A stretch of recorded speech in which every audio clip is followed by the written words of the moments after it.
Jesus never says anything about homosexuality, and he says a lot about treating every person with dignity and respect. Fundamentalists, particularly in my country, want to just point to the Bible and to say, you see bumper stickers. God said it, I believe it, and that's that. Well, in fact, that wasn't that.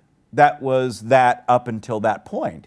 And Jesus himself tells us that there is further truth to be learned, and the Holy Spirit will lead us into that truth. And I believe we've learned that about people of color, about women, about those who are disabled, and now about gay and lesbian people. The great gift of the Anglican Church to the world is that we can hold together because we agree on the essentials. And we have a broad spectrum of thinking about the non-essentials.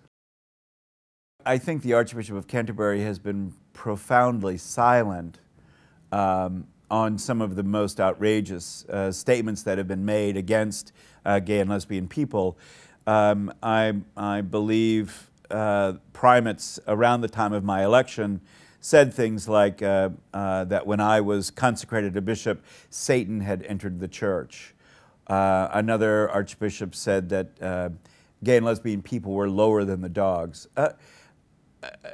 You don't even have to be Christian to understand that that kind of language is at best unhelpful and at worst violence against gay and lesbian people. And it certainly condones violence. I mean, despite all of our statements that we deplore violence against gay and lesbian people, you can't allow statements like that to stand. And I'm willing to take responsibility for what I've done, but I can't take responsibility for what other people do in response. I grew up in a time when there were no role models. To be gay or lesbian was tantamount to being a failure, to being on the streets. The good gay people killed themselves.